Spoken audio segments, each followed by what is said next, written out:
Para comenzar con el vídeo de hoy os voy a enseñar la diferencia entre tener plantas con una vida sana, que esté libre de imperfecciones, de esas molestas puntas marrones en las hojas que en muchas ocasiones hemos mencionado, o tener las puntas marrones o secas, ¿no? Como ahí veis en las imágenes. Como ya sabéis, el agua del grifo es la principal razón para este problema de hojas marrones en nuestras plantas. Recordad recoger agua de la lluvia para poder regar a vuestras plantas y poder mantenerlas sanas y fuertes.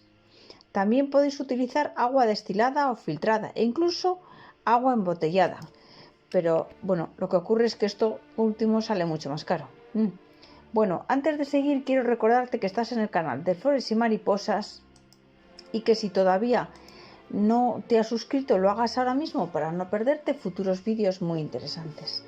Además, quiero pedirte que me dejes un me gusta a este vídeo, ya que nos ayuda mucho a este canal. Usando estos filtros para el agua, me refiero, eliminamos la colorina, la cloramina y los metales pesados del agua. De esta manera conseguimos no alterar el pH de la tierra de nuestras plantas. Yo, por ejemplo, en el agua que bebemos a diario son una especie de jarras que tienen un filtro, No sé cómo explicaros, yo creo que es sencillo. Entonces yo uso ese agua tanto para beber como para regar las plantas, cuando no tengo agua de la lluvia. Entonces me parece que es importante. El segundo consejo que te voy a dar es sobre todo los hongos, los mosquitos. Estos últimos ponen sus huevos en las 2 pulgadas superiores de la tierra, del suelo de la planta, lo que resulta increíblemente difícil de eliminar. Es un hecho sorprendentemente poco conocido de que las plantas realmente pueden vivir solo en agua y que no necesitan tierra, necesariamente. Es un hecho sorprendente, Se mantienen tus plantas en un jarrón o un macetero de cristal con agua en el que has puesto algunas piedritas, como has visto en las imágenes. En el fondo resulta que los mosquitos no tendrán la oportunidad de poner sus huevos. El mantenimiento que tendrás que hacer con esta planta es cambiar el agua cada par de semanas o así y agregar alimento líquido una vez al mes. En este canal ya sabes que tenemos varios. Si tienes una mostera deliciosa, como hemos visto en las imágenes, ya sabes que le salen como unas feas ramas negras que tienen tendencia a crecer más prolíficamente que la planta, realmente. Normalmente la gente los corta cuando se vuelven demasiado largos, pero esto es un desperdicio.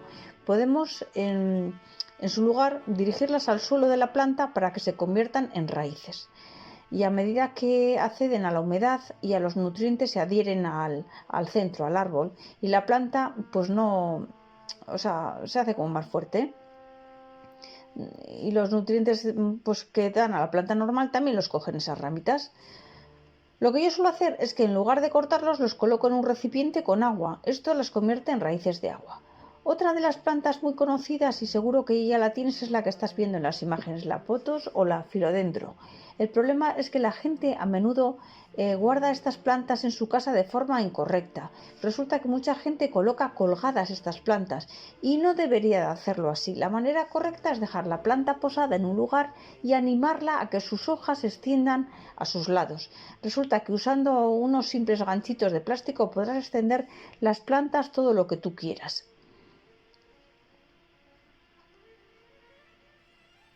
Mira qué bonito queda, ¿ves?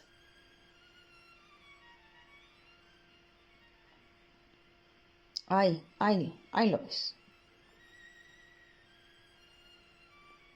Bueno, el siguiente consejo para estas plantas que se van quedando con las hojas feas, se trata de un económico abono para un fertilizante. Se trata de una acción casera y barata que es genial para tus plantas y que yo uso. Con la ayuda de una cuchara sopera ponemos en un recipiente una cuchara de avena. Ahora necesitamos una bolsita de té que la vaciaremos encima y añadiremos 1 litro de agua hirviendo. Dejaremos reposar durante 1 hora la mezcla y debería quedar como un color dorado intenso. Pasado este tiempo y con la ayuda de un colador, pasamos los restos que podemos tirarlos al cubo de compost y luego puedes comenzar a regar tus plantas con este abono casero y natural que acabamos de preparar. Bueno, si te has pasado preparando la cantidad de este abono y te sobra, Bueno, pues lo puedes guardar en la nevera o frigorífico durante una semana o dos. Lo maravilloso de este abono líquido y casero es que es 100% natural, por lo que no puede dañar tus plantas. La lengua de suegra, espada de San Jorge y un montón de nombres más que podemos decir, se trata de una planta que está en muchas de nuestras casas y es realmente muy fácil de cultivar. Además, esta planta se propaga por división con la ayuda de unas tijeras o cuchillo bien desinfectado, pues cortaremos una de sus hojas desde la base, intenta cortarla por debajo de la línea del suelo para ocultar el corte y mantener la planta bien, y la vamos a dividir en varios trozos. Vas a ver cómo podemos cultivar múltiples plantas de una sola hoja. Se trata de una planta que echa raíces fácilmente desde cualquier lugar que hagamos un corte. Ahora esos trocitos los vamos a meter en un recipiente con agua y los vamos a colocar en un lugar luminoso. Y solo nos queda esperar hasta que echen raíces. Cuando las raíces ya están crecidas podemos plantarlas en un macetero o tiesto. En ocasiones compramos enraizantes para nuestras plantas, pero por lo general salen demasiado caros. Y así que hoy te voy a dar una solución mucho más económica. Bueno, este es para las hojas secas, ya lo ves. Va estupendo, las hojas esas amarillas, que se nos ponen feas en distintas plantas. Bueno, si tienes en casa una planta de aloe vera, resulta que su gel funciona como hormona de enraizamiento, porque contiene compuestos como son las auxinas y las gibberelinas, que promueven un natural crecimiento de raíces en la planta, lo que la hace perfecto para comenzar la propagación. Así que manos a la obra. Con un cuchillo o tijeras bien afilados cortaremos una hoja de aloe vera. También vamos a necesitar una cuchara y un recipiente para el gel. Una vez obtenido el gel, sumerja el extremo cortado del esqueje que tú quieras elegir en el gel, asegurándose de que esté completamente recubierto, y luego planta tu esqueje en un lugar con un buen drenaje. Bueno, ahí veis que estamos con la cuchara quitando el gel.